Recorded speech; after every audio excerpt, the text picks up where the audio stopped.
Assalamualaikum warahmatullahi wabarakatuh. Salam sejahtera bagi kita semua. Baik, ketemu lagi dengan kelompok kami, yaitu kelompok B, yang dimana di sini kelompok kami akan membahas mengenai akuntansi keuangan menengah satu dengan temanya yaitu current liabilitas, kontingensi, dan provisi. Di sini kelompok kami dengan beranggotakan 5 orang. Yang pertama di sini Salsabila Aisyah Widianto Putri dengan akhiran NPM 179, yang kedua Rahadiani Arafa Putri Sayoga dengan akhiran NPM 240, yang ketiga Jazira Bilin Nirwana dengan akhiran NPM 343, yang keempat Alvina Chandrika Kartika Dewi dengan akhiran NPM 370, yang kelima Anissa Indrawati Nurarofa dengan akhiran NPM 416. Langsung saja ke pembahasannya. Baik, dengan saya Jazira Bilin Nirwana dengan akhiran NPM 343. Di sini saya akan mengawali presentasi pada saat ini. Nah, pada saat ini kami telah mengambil sebuah perusahaan untuk menganalisis laporan keuangannya. Nah, yang pertama di sini saya akan memperkenalkan profil perusahaannya yang akan kami buat analisisnya. Nah, di sini perusahaannya yaitu PT Alam Tri Research Indonesia Tbk, yang dimana perusahaan ini tuh merupakan perusahaan publik yang beroperasi di sektor pertambangan dan energi dengan fokus pada pertambangan batu bara, jasa pertambangan logistik, serta pertambangan energi terbarukan. Nah, pada laporan keuangan ini yang kami analisis adalah laporan konsolidasian tahun 2024 yang telah diaudit oleh PwC. Nah, pada penyusunan laporan ini tuh dilakukan berdasarkan standar akuntansi keuangan di Indonesia dan secara keseluruhan mencerminkan posisi keuangan, kinerja, dan arus perusahaan secara wajar.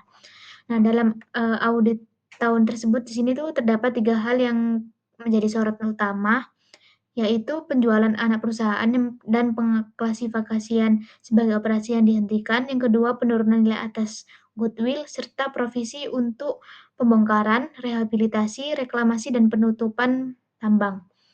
Dari sisi kewajiban di sini current liabilitas perusahaan mencakup berbagai pos penting seperti utang usaha, beban akrual, utang pajak, utang dividen, hingga bagian lancar dari pinjaman dan provisi tambang. Nah, dari ketiga aspek itu, current liabilitas, kontingensi, dan provisi yang akan kami bahas lebih lanjut dan analisis berikutnya. Selanjutnya akan dibahas oleh teman saya. Baik, sebelum menjelaskan, perkenalkan terlebih dahulu, nama saya Alvina Chandrika Kartika Dewi dengan akhiran NPM 370. Di sini saya akan menjelaskan tentang current liabilities. Jadi, current liabilities ini merupakan kewajiban perusahaan yang harus dilunasi dalam jangka waktu 1 tahun atau dalam satu siklus operasi normal. Kewajiban ini biasanya dibayar dengan aset lancar seperti kas atau piutang usaha. Current liabilities itu menunjukkan seberapa besar kewajiban jangka pendek perusahaan dan berperan penting dalam menilai likuiditas perusahaan. Selanjutnya di sini ada jenis-jenis current liabilities. Jenis-jenisnya yang pertama itu ada utang usaha atau account payable. Account payable ini kewajiban kepada pemasok atas pembelian barang atau jasa secara kredit. Nah, biasanya dibayar dalam waktu 30 sampai 90 hari. Yang kedua, ada beban akrual atau accrued expense. Nah, ini beban yang sudah terjadi tapi belum dibayar. Contohnya kayak gaji yang belum dibayar, bunga yang belum dibayar, atau utilitas terutang. Terus selanjutnya ada utang pajak, tax payable. Ini termasuk pajak penghasilan, PPN, PPh 21, PPh 23, dan pajak lainnya yang sudah jatuh tempo tapi belum dibayar. Terus ada utang dividen. Dividen payable ini dividen yang telah diumumkan oleh perusahaan tetapi belum dibayarkan kepada pemegang saham. Selanjutnya ada bagian lancar peminjaman jangka panjang. Ini bagian dari utang jangka panjang, utang bank, obligasi, sewa pembiayaan yang jatuh tempo dalam 12 bulan ke depan. Selanjutnya ada liabilitas imbalan kerja jangka pendek. Ini kewajiban seperti bonus, cuti tahunan, atau tunjangan yang akan dibayar dalam waktu dekat. Ada pendapatan diterima di muka juga atau unearned revenue. Ini uang yang diterima dari pelanggan tapi barang dan jasanya tuh belum diserahkan. Nah, diakui sebagai kewajiban sampai perusahaan memenuhi kewajiban tersebut. Yang terakhir ada utang royalti dan provisi lain-lain. Ini khusus di industri seperti pertambangan terdapat utang royalti dan provisi kewajiban lingkungan, misalnya reklamasi tambang. Nah, fungsi dan tujuan dari current liabilities ini, yang pertama ada menilai likuiditas perusahaan, digunakan dalam rasio seperti current ratio, yaitu aset lancar dibagi dengan liabilitas lancar, dan juga quick ratio, aset lancar dikurangi persediaan dibagi dengan liabilitas lancar. Nah, yang kedua ada mengelola risiko kewajiban jangka pendek. Ini perusahaan perlu memastikan cukup kas dan piutang untuk membayar kewajiban ini. Yang terakhir ada dasar penilaian kreditur dan investor.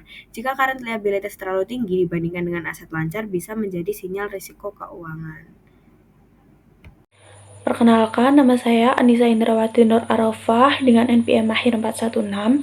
Di sini saya akan menjelaskan dari analisis current liabilitas pada PT Alam Tri Research Indonesia. Liabilitas jangka pendek dari PT ini, yang pertama itu terdapat utang usaha. Utang usaha ini adalah kewajiban kepada pemasok atas barang atau jasa yang telah diterima namun belum dibayar sebesar 158.360 US dollar. Selanjutnya ada utang dividen, yaitu dividen yang telah diumumkan namun belum dibayarkan kepada pemegang saham sebesar 200.000 US dollar.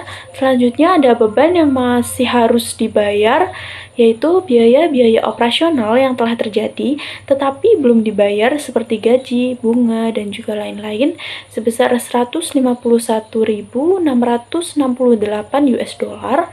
Selanjutnya ada liabilitas imbalan kerja jangka pendek, yaitu kewajiban perusahaan terhadap karyawan yang akan dibayar dalam waktu dekat seperti bonus atau cuti tahunan sebesar 1.978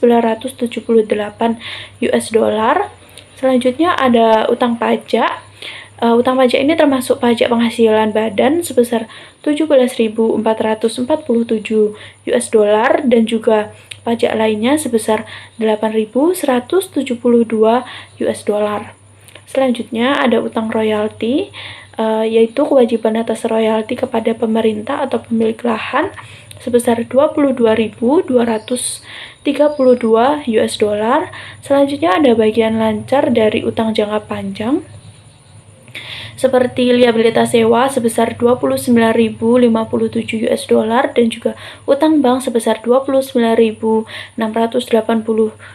US dollar yang jatuh tempo dalam 1 tahun. Selanjutnya ada senior notes. Pada tahun 2024 ini tidak ada saldonya, namun pada 2023 masih terdapat sebesar 697.189 US dollar. Selanjutnya ada provisi tambang, yaitu perkiraan biaya untuk penutupan tambang yang jatuh tempo dalam jangka pendek sebesar 4.855 US dollar. Dan yang terakhir ada utang dan provisi lain-lain sebesar 25.909 US dollar. Total liabilitas jangka pendek tahun 2024 itu sebesar 647.395 US dollar. Namun untuk total liabilitas 2023 itu ada 2.135.234 US dollar. Total liabilitas jangka pendek ini menurun drastis dari yang 2.135.234 di tahun 2023 menjadi 647.395 US dollar di tahun 2024. Nah, penurunan ini terbesar itu berasal dari utang dividen yang turun sebesar 229 juta US dollar.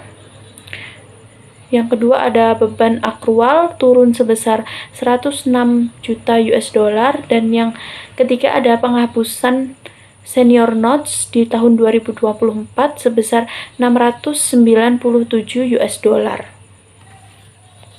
Saya Rahadiani Arafah dan PM Akhir 240. Selanjutnya saya akan menerangkan mengenai analisis kontingensi pada perusahaan terkait.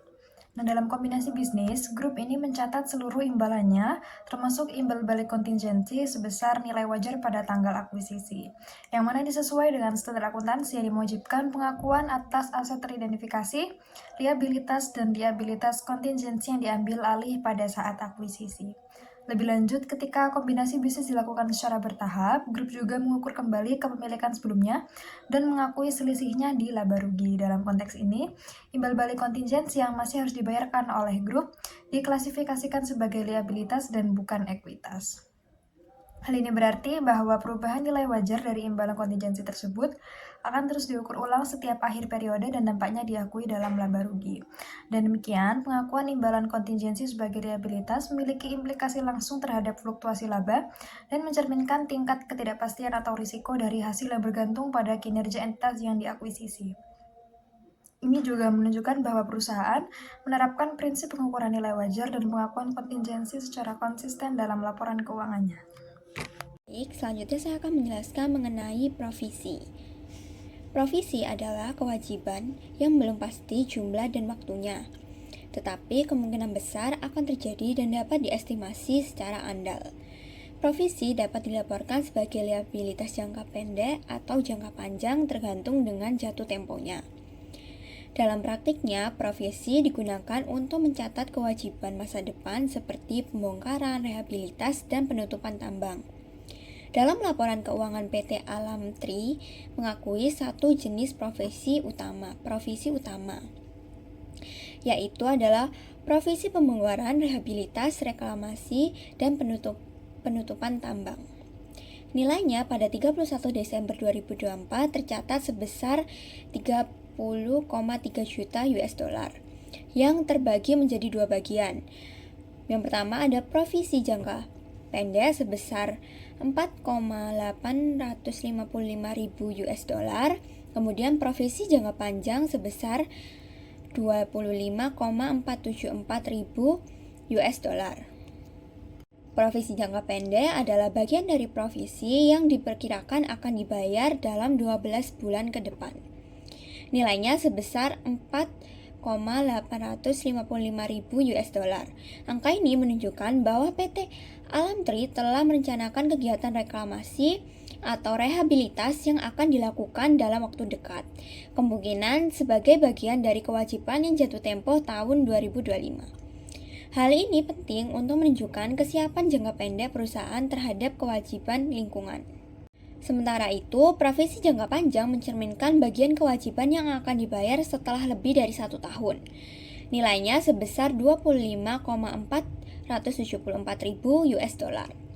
Ini menandakan bahwa sebagian besar kewajiban lingkungan dari PT Alam Tri baru akan direalisasikan dalam jangka waktu menengah hingga panjang, seiring berjalannya operasi tambang dan penutupan lokasi tambang secara bertahap. Pengakuan ini menunjukkan kehati-hatian dan komitmen jangka panjang perusahaan terhadap pengelolaan dampak lingkungan.